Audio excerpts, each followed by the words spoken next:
Shalom. Ya, puji nama Tuhan. Kita berada di minggu ketiga dalam seri khotbah Hero Factory. Oke, thank you. Ya. Minggu yang pertama gitu ya, kita belajar mengenai shape. Kita mengenal shape itu apa.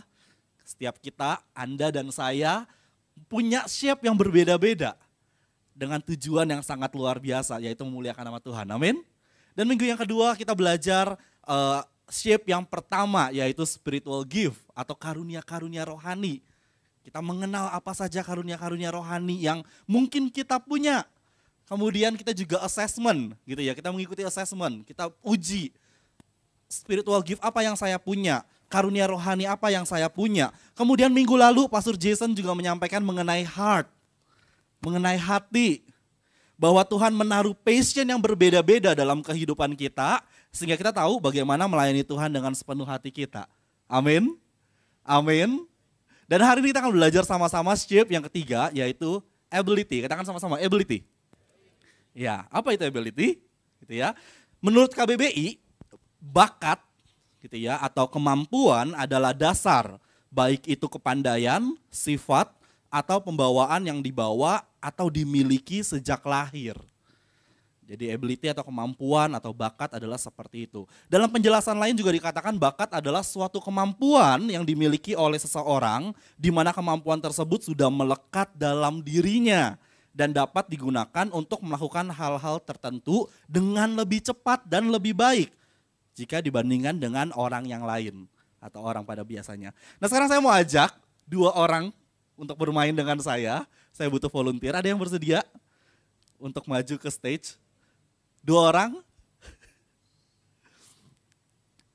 Ayo dengan cepat. Anak-anak muda mungkin yang mau bermain dengan saya.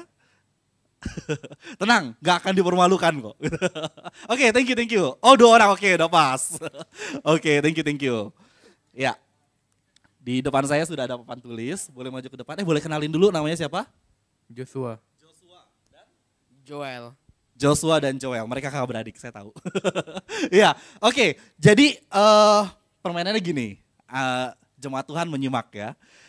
Saya akan kasih satu kalimat gitu ya untuk salah satu dari kalian. Kemudian yang satu akan menggambar clue-nya, tapi tidak boleh terucap gitu ya. Kalimatnya tidak boleh diucapkan. Oke, dipahami? Yang satu harus menggambar dan yang satu harus menebak. Oke, gitu ya, paham ya? Yang satu gambar, yang satu menebak. Saya mau minta bantuan tim multimedia buat kasih waktu timer 1 menit boleh untuk masing-masing. Oke, boleh satu orang dulu, siapa yang mau gambar duluan? Joel dulu. Oke. Ya, menggambarnya boleh dari sisi sebelah sana. Nah, jadi bisa dilihat. Jadi Joel ya, saya suka tukar-tukar ya benar ya. Joel punya waktu 1 menit untuk menggambar dan Joshua juga punya waktu 1 menit untuk menebak. Oke, siap? Itu ya, saya akan kasih ini kalimatnya. Gak boleh diucapkan ya. Oke, bisa ya? Ya, siap? Timernya sudah siap? Oke, di situ ya, saya bisa lihat ya. Yuk, 3, 2, 1.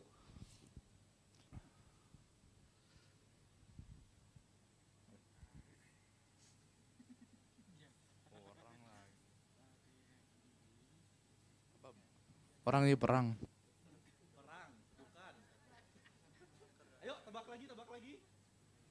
Orang megang pedang.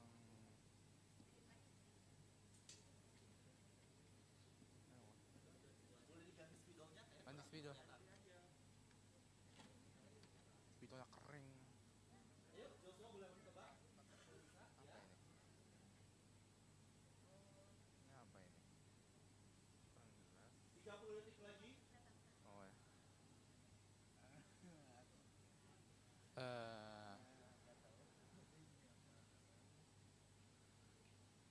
Oh ya. Oh itu apa? Ya. Abraham mempersembahkan Ishak. Oke. Wow. Kayaknya mereka punya chemistry ya. Saya gak bisa nebak loh sebenarnya gambarnya. Oke, sekarang sebaliknya. Betul ya? Katanya adalah Abraham mengorbankan Ishak. Sekarang gantian ya. Kalian juga punya waktu 1 menit. Jadi ya boleh tolong dibalik. Nah ini kalimatnya. Oke, siap timernya. 3, 2, 1.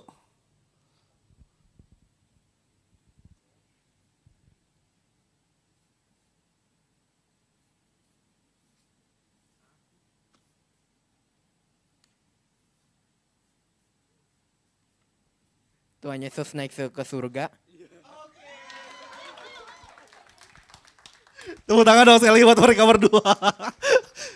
Ini luar biasa ya sebenarnya. Ini melebihi dari ekspektasi saya ya. Ternyata mereka bisa menebak gitu ya. Ternyata mereka punya kemampuan untuk menggambar dan menebak gitu ya. Boleh sekali kasih tepuk tangan buat Joel dan Joshua. Saya punya hadiah buat kalian. Oke, thank you. Silakan kembali. Iya. Oke. Gambarnya luar biasa ya. Saya mau juga. Gak ada lagi. Iya. Sebenarnya saya mau nunjukin bahwa mungkin di antara kita punya kemampuan atau ability untuk menggambar sebenarnya. Tapi kalau saya lihat ini artnya tinggi banget gitu ya. Ini nilai artnya tinggi banget, tapi luar biasa banget Joel dan Joshua. Iya.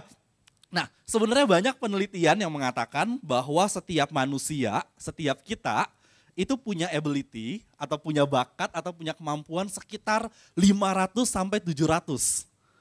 Wow. Banyak banget ya. Mulai pikirin, oh ya saya bisa ini, saya bisa itu. Joel dan Joshua tadi bisa menggambar dan menerawang gitu ya. Ilmu menerawang gitu ya. Jadi setiap manusia punya 500 sampai 700 bakat, keterampilan, kemampuan yang berbeda-beda. Bahkan ada hal-hal yang atau bakat yang kita mungkin belum tahu gitu ya. Nggak pernah tereksplor dalam diri kita gitu ya. Nah contohnya aja misalnya otak dapat menyimpan 100 triliun fakta. Otak kita, otak Anda dan saya punya kapasitas yang sangat besar, sangat besar. Kira-kira gambaran peneliti itu sekitar 2,5 petabyte.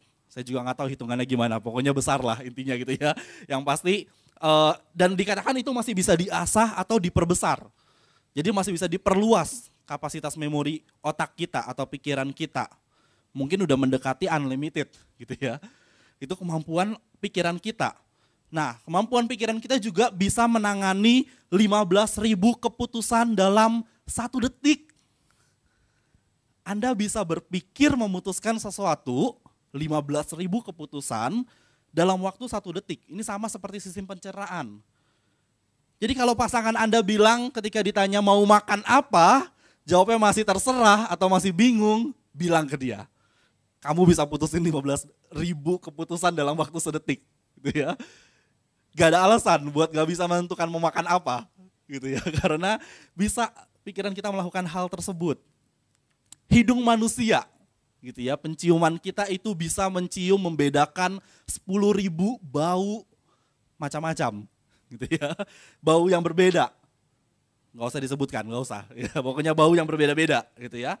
Bahkan ada orang yang sangat peka sekali dengan penciumannya sampai dia bisa mengenali siapa yang datang tanpa harus melihat, tapi cuma mencium dari aroma parfumnya, gitu ya. Oh ini parfum ini mah udah si Edward nih yang datang gitu ya, atau ini siapa nih yang datang. Saking pekanya, itu kemampuan, ability, bakat yang sangat luar biasa. Kita punya begitu banyak bakat yang unik dan mungkin banyak yang belum kita ketahui. Mari kita lihat firman Tuhan dari 1 Korintus 12 ayat yang keempat sampai yang ke-6. 1 Korintus 12 ayat yang ke-4 sampai ke-6. Saya akan bacakan dari Alkitab Bahasa Indonesia Sehari-hari. Kita lihat. Ada bermacam-macam karunia dari Roh Allah, tetapi semuanya diberi oleh Roh yang satu. Ada bermacam-macam pekerjaan untuk melayani Tuhan, tetapi Tuhan yang dilayani itu Tuhan yang satu juga. Ada berbagai-bagai cara mengerjakan pekerjaan Tuhan, ini kalau dalam bahasa Inggris dikatakan different abilities to perform service. Tetapi yang memberikan kekuatan untuk itu kepada setiap orang adalah Allah yang satu juga. Tuhan kasih kita banyak kemampuan, banyak bakat, banyak karunia untuk melayani sebenarnya. Nah pertanyaannya apa yang membedakan karunia-karunia rohani dengan bakat? Gitu ya, kita sudah bahas spiritual gift. Apa yang membedakan karunia-karunia rohani dengan bakat? Kita bisa lihat di dalam Efesus 4 ayat yang 11 sampai ke 16, itu berbicara mengenai karunia-karunia rohani. Dalam assessment beberapa minggu yang lalu juga kita sudah lihat, ada yang punya karunia bernubuat, ada yang punya karunia untuk menerjemahkan nubuat, ada yang punya karunia untuk mengajar, ada yang punya karunia untuk menggembalakan, dan ada banyak banget karunia-karunia rohani yang Tuhan kasih buat kita. Ada yang mulai kemarin khawatir karena dapat karunia penggembalaan. Karena Pak Michael sempat mention bahwa karunia penggembalaan adalah karunia yang cukup berat gitu ya. Karena harus menggembalakan begitu banyak kepala gitu. Ada yang punya karunia berdoa syafaat. Pokoknya saya suka berdoa. Pokoknya saya akan berdoa setiap saat. Itu karunia-karunia rohani. Mendukung setiap pelayanan kita, membangun iman kita. Berkaitan erat dengan hal-hal yang rohani. Sedangkan bakat memiliki fungsi yang jauh lebih luas, jauh lebih besar. Tetapi kita akan lihat ada persamaan-persamaan antara karunia rohani dengan bakat. Nah, kita mau lihat lagi firman Tuhan dalam Roma 12 ayat yang ke-6. Roma 12 ayat yang ke-6, saya juga akan bacakan dari terjemahan sederhana Indonesia supaya kita memahami firman Tuhan ini. Dan setiap kita diberi kemampuan khusus yang berbeda-beda. Firman Tuhan katakan dengan clear ya, setiap kita diberi kemampuan khusus yang berbeda-beda menurut kebaikan hati Allah kepada kita masing-masing. Jadi kalau saudara sudah diberi kemampuan untuk bernubuat, sampaikanlah setiap nubuatan sesuai dengan apa yang kamu yakini. Setiap kita, Anda dan saya diberi, dikasih. Kita dapatkan bakat, kita dapatkan karunia rohani dari Tuhan, dikasih dari Tuhan. Kita enggak request gitu ya, kita bukan minta, oke saya maunya ini aja deh, paling enak nih, karunia menikmati, bilang gitu ya. Enggak ada di Alkitab, enggak ada gitu ya. Atau saya mau bakat ini aja dah, saya mau jago menghitung matematika supaya selalu cuan gitu ya. Enggak, bakat dan ability kita dan karunia rohani kita itu semua diberi oleh Tuhan. Saya punya satu bakat yang mungkin gak banyak dimiliki oleh orang lain, yaitu kidal. Gitu ya. Ada yang tahu kidal kepanjangan dari apa? Ini jokes dari media sosial, gitu ya. Kiri dari lahir, gitu ya. Oh ya, thank you Kak Abong. Iya, kidal, gitu ya. Saya kidal, gitu ya. Kiri dari lahir, gitu. Atau ada yang kidal juga di sini? Saya belum pernah nanya sebelumnya kayaknya ya. Iya. Awalnya saya nggak tahu fungsinya apa, gitu. Awalnya saya nggak tahu kenapa saya kidal, gitu ya. Cuma yang saya tahu adalah orang-orang melihat saya berbeda ketika saya menulis, ketika saya makan, atau ketika saya melakukan sesuatu dengan tangan kiri saya. Kayak bercermin katanya kalau lagi hadap-hadapan, gitu. Karena saya menulis atau megang sendok pakai tangan kiri. Tetapi faktanya seperti ini, ada sekitar 10-12% penduduk di dunia yang ternyata bertangan kidal, gitu ya, atau dia seorang kidal. Kalau kita ambil rata-rata 11% misalnya, itu berarti ada sekitar 836 juta orang yang kidal di seluruh dunia dari populasi 7,6 miliar, gitu ya kurang lebih. Dan ternyata kidal bukan saja bakat tanpa tujuan. Jadi Anda yang kidal, Anda yang di live streaming mungkin kidal, gitu, Anda bisa googling gitu ya, berbagai macam kelebihan gitu dari orang-orang kidal. Salah satunya adalah orang kidal menggunakan kerja otak kanan yang lebih dominasi, sehingga kemampuan persepsi visual dan spasialnya lebih baik. Bahkan saya sempat membaca sebuah artikel yang mengajarkan bagaimana bisa mengaktifkan tangan kirinya. Jadi bukan orang kidal ya, bukan kiri dari lahir, tetapi yang biasa, tapi kemudian dia belajar mengaktifkan tangan kirinya. Sampai dikasih tutorialnya, gitu ya, bagaimana bisa mengaktifkan tangan kiri. Tujuannya apa ya tadi? Supaya kerja otak kanannya lebih baik.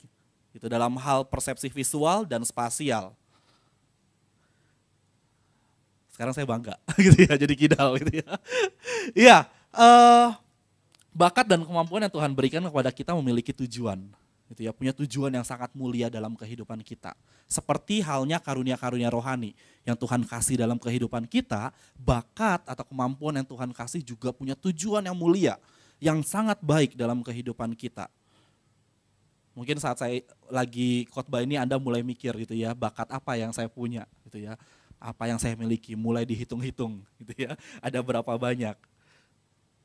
Dalam perumpamaan di Matius 25 ayat yang ke-14 sampai 30, ini cerita tentang perumpamaan talenta. Ketika ada seorang tuan memberikan talenta kepada 3 hambanya. Hamba yang pertama mendapatkan 5 talenta, Hamba yang kedua mendapatkan 2 talenta, hamba yang ketiga mendapatkan 1 talenta. Tetapi ada respon yang berbeda dari ketiga hambanya ini ketika menerima talenta tersebut. Hamba yang pertama dan kedua mereka langsung olah. Harus ada keuntungan ketika mereka dapat talenta tersebut. Yang 5 jadi 10, yang 2 jadi 4. Tetapi yang dilakukan oleh hamba yang ketiga ketika dia mendapatkan 1 talenta, apa yang dia pikirkan? Tuhan saya jahat nih. Yang lain dapat 5, yang lain dapat 2. Saya cuma dapat 1. Udahlah, tanam aja. Zaman dulu gak ada bank gitu ya. Tanam di tanah. Timbun. Dan sampai ketika tuannya balik, tuannya tanya kepada ketiga hamba ini, yang 1 dikembalikan 10, yang kedua dikembalikan 4, tetapi hamba yang ketiga dia kembalikan 1. Sambil bilang dengan arogannya, Tuhan kan Tuhan yang jahat, gitu ya, Tuhan yang jahat. Kasih saya cuma 1, dan ini saya kembalikan 1-nya. Apa yang tuannya lakukan? Dia marah kepada hambanya. Yang ketiga, kamu tidak mengembangkan apa yang saya kasih. Kamu tidak melakukan sesuatu dengan talenta yang saya kasih. Saya ambil talentanya, saya kasih ke yang punya 10 talenta. Ayat 28 ya, sebab itu ambillah talenta itu daripadanya dan berikanlah kepada orang yang mempunyai 10 talenta itu. Ketika Tuhan kasih talenta, Tuhan kasih bakat, Tuhan kasih kemampuan kepada setiap kita, bukan untuk dipendam, bukan untuk didiami, bukan untuk tidak diolah, tetapi Tuhan katakan untuk memuliakan namanya, memuliakan dia, memberikan sesuatu kepada dia dengan talenta yang sudah kita dapatkan juga. Ini yang namanya bakat menjadi berkat, amin. Bakat menjadi berkat. Kita akan lihat bagaimana kita belajar mengubah bakat yang kita punya menjadi berkat. Siap? Katakan kiri kanannya, bakat menjadi berkat. Kita lihat yang pertama yaitu kenali bakat itu. Kita perlu mengevaluasi diri. Minggu lalu kita mengadakan assessment juga tentang bakat. Ada tes 8 kecerdasan praktis. Mungkin ada yang ketika melihat hasil dari assessment tersebut, kok kayaknya gak ada gitu ya smartnya, kosong semua gitu ya. Kok semuanya rendah semua, gak apa-apa. Justru itu waktu untuk setiap kita mengevaluasi. Mulai lihat, sebenarnya ada strongnya nih bakat saya di hal ini. Tetapi belum terlihat. Evaluasi. Cari tahu, pelajari. Lihat apa yang sebenarnya bakat kita. Yang kita sukai.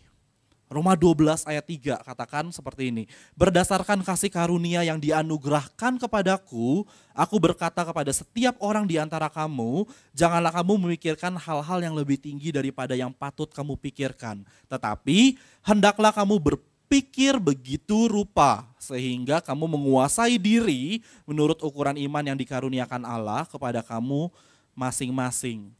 Tuhan katakan pikirkan dengan begitu rupa untuk kita tahu mengukur batas atau kemampuan kita. Mengukur iman kita. Mengukur kemampuan kita yang sudah dikaruniakan oleh Allah. Saya mau kasih challenge gitu ya buat Anda semua. Kalau Anda yang mengikuti assessment minggu lalu, ini jauh lebih gampang gitu ya. Challenge-nya adalah saya minta Anda untuk mencatat setiap bakat yang Anda punya. Simple gitu ya. Mulai dalam hari-hari ini, minggu-minggu ini Anda catat gitu ya. Bakat saya apa saja? Oh, saya punya bakat menulis. Oh, saya punya bakat untuk foto. Kalau saya fotoin teman saya, dia selalu bilang, bagus banget hasil fotonya. Bakat. Tulis ya. Tulis sebanyak-banyaknya bakat yang Anda punya.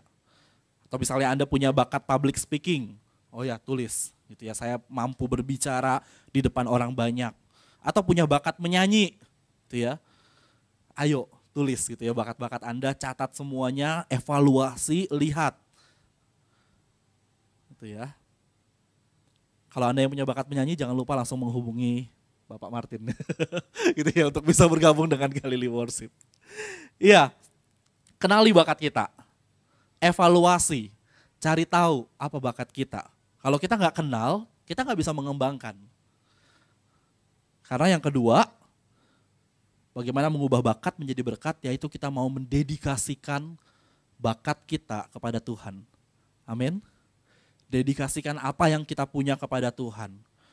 Karena persembahan yang terbaik, yang firman Tuhan katakan adalah tubuh kita, hidup kita. Ini adalah persembahan terbaik yang bisa kita berikan kepada Tuhan. Roma 12 ayat 1 dikatakan itu adalah ibadah yang sejati. Ketika kita mempersembahkan hidup kita, mempersembahkan tubuh kita, termasuk bakat dan kemampuan dan karunia dan segala sesuatu yang sudah Tuhan berikan kepada kita. Kasih ke Tuhan, dedikasikan ke Tuhan. Ketika kita mengetahui bakat-bakat yang kita punya, tetapi kita tidak mendedikasikannya kepada Tuhan, dikatakan adalah bahwa kita orang-orang yang egois.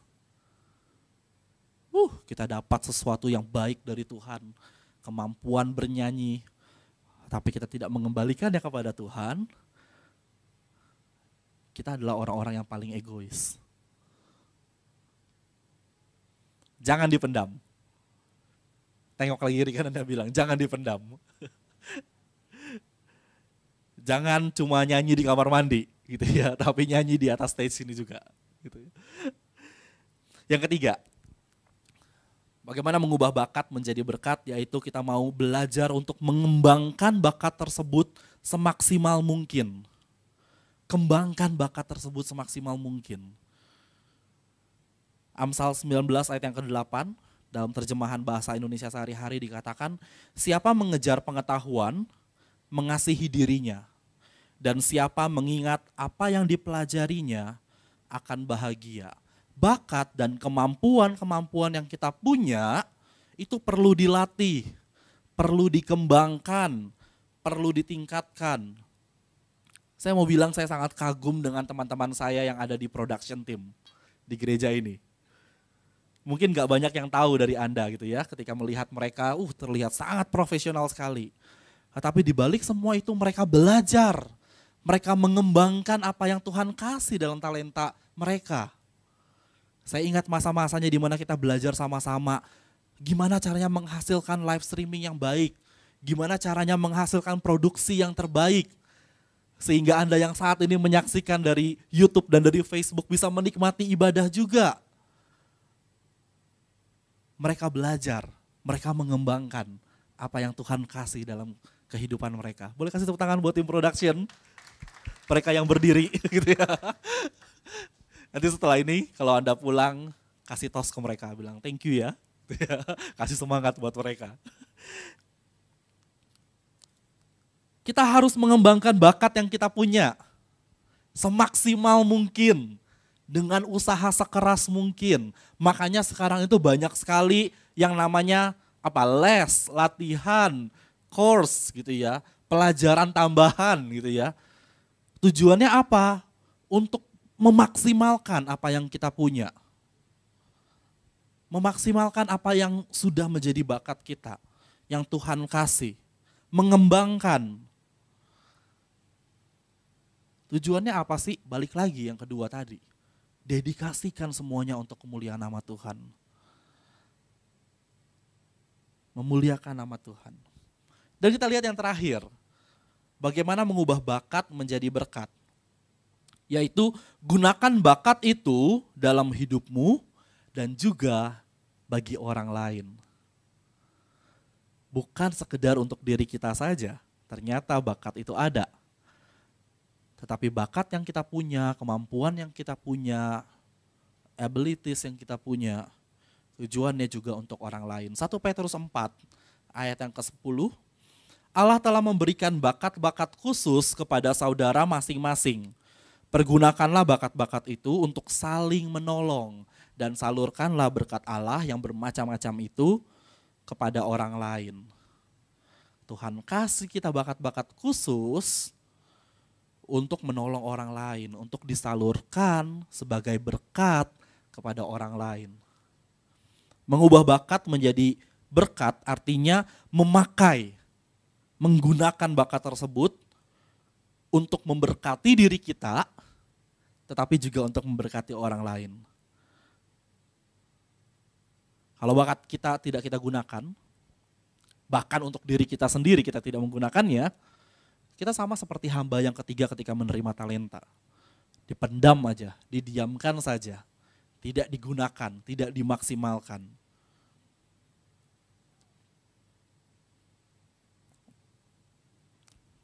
Bakat yang kita punya, kemampuan yang kita punya tentu akan menjadi sesuatu yang baik untuk menolong kehidupan kita. Betul? Dalam kehidupan sehari-hari kita, di dalam keluarga kita, di dalam sekolah kita, di dalam pekerjaan kita, bakat dan kemampuan tersebut akan sangat menolong kita. Dan saya rasa ini sudah banyak sekali kita pelajari bagaimana menggunakan bakat tersebut untuk menolong kehidupan kita. Tetapi yang sebenarnya jauh lebih penting yang Tuhan mau adalah bagaimana kita menggunakan bakat tersebut untuk menolong orang lain. Ini yang menjadi concern kita sebenarnya. Kadangkala kita masih memperhitungkan segala sesuatu. Oh, saya punya ini, nggak boleh dikasih buat orang lain. Oh, saya punya sesuatu bakat khusus, nggak perlu dikasih ke orang lain. Itu bukan yang Tuhan mau. Bakat dan kemampuan itu justru harus digunakan buat orang lain. Beberapa tahun yang lalu, gereja kita bekerja sama dengan satu komunitas dokter gitu ya, untuk punya pelayanan. Kita pelayanan setiap sebulan sekali ke satu daerah di mana ada masyarakat marginal di sana, dekat sini di Taman Anggrek. Mereka dokter-dokter yang hebat, gitu ya.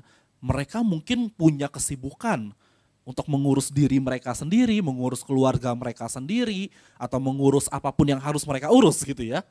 Tetapi mereka meluangkan waktu mereka di dalam komunitas tersebut untuk menolong masyarakat-masyarakat yang membutuhkan, yang tidak mampu untuk ke dokter, dan mereka mau datang ke sana dan menolong mereka. Ini luar biasa sekali gitu ketika kita mau menggunakan bakat kita, apa yang kita punya, untuk menolong orang lain. Ini yang dinamakan bakat menjadi berkat. Hal yang simpel bisa kita lakukan. Enggak harus seperti dokter-dokter tersebut. Tetapi lihat di gereja kita saat ini misalnya. Apa yang bisa saya lakukan? Apa yang bisa saya berikan untuk melayani, untuk menolong orang lain? Let's do it gitu. Ayo lakukan sama-sama. Ayo kerjakan sama-sama. Anda yang mungkin punya kemampuan baik dalam finansial, mengatur finansial maksud saya, ayo bergabung dengan gereja kita, tolong gereja kita. Lakukan sesuatu di gereja kita. Atau Anda punya kemampuan leadership yang baik, ayo jadi small group host. Punya komunitas yang bisa support jemaat-jemaat yang lain. Kalau Anda punya kemampuan bermusik, bernyanyi, yang selalu saya mention dari tadi, ayo bergabung dengan Galileo Worship. Kalau kita punya apapun itu, bakat kita banyak sekali. 500 sampai 700. Kita nggak cuma punya satu, seperti yang hamba yang menerima satu talenta. Kita punya banyak bakat, punya banyak sekali kemampuan. Ayo gunakan untuk memuliakan nama Tuhan, untuk menolong orang lain. Amin.